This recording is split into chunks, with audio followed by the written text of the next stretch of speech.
Bonjour, bienvenue sur la chaîne de Squirrel. Moi c'est Raphaël et aujourd'hui j'ai le journal de direction avec moi pour faire un bilan du mois parce qu'on est le 31 janvier et c'est l'heure du bilan. Alors, ceux qui l'ont, vous pouvez suivre avec moi. Pour les autres, ça va peut-être être une inspiration pour votre propre journal. Alors, ce que j'ai fait ici, c'est que d'un côté j'avais toute ma préparation du mois et ici j'ai la section du bilan. Dans le bilan, j'ai 5 cases à remplir et c'est ce qu'on va faire maintenant. Donc, dans les deux premières cases, on peut les remplir à l'aide des pages suivantes. C'est les plus grandes joies du mois et les plus grandes fiertés.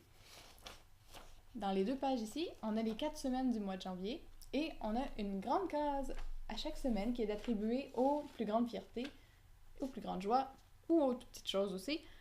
Et donc, à la fin du mois, on regarde un peu ce qui s'est passé et on choisit un élément pour la fierté, un élément pour les joies. Ensuite, on a les émotions dominantes.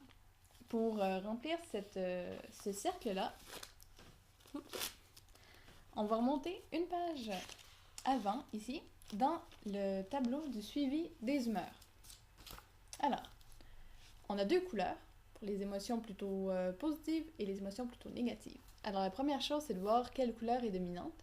Et ensuite, avec les petits symboles qu'on a choisis pour chaque émotion, on a simplement à faire le calcul et voir quelle émotion a été le plus présente dans le mois. Et puis, on l'inscrit ici. Ensuite, on a un cercle pour les déceptions. Et là, je voulais pas avoir une page de suivi des déceptions dans le journal parce que je voulais pas axer là-dessus. Mais c'est quand même hyper important à la fin du mois d'essayer de voir s'il y a des projets ou peut-être même des attentes, des choses que vous vouliez faire qui ne se sont pas produites.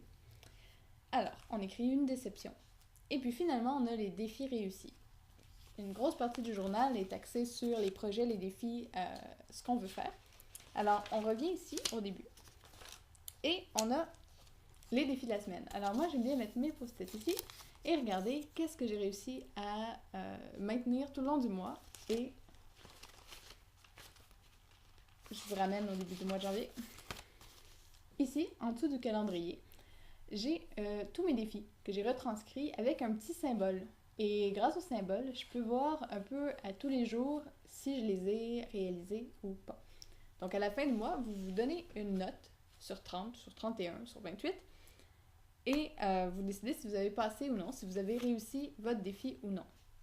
Je vous conseille de ne pas faire des 30 sur 30, juste parce que c'est un peu décourageant si vous n'y arrivez pas. C'est le fun de pouvoir quand même avancer, parce qu'on apprend même si on ne fait pas 30 jours sur 30 jours, mais c'est vous qui décidez.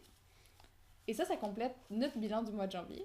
Et puis la seconde étape, ça va être d'aller préparer le mois de février. Alors, ça va être pour une nouvelle vidéo. Et puis je vous remercie et passez une bonne soirée.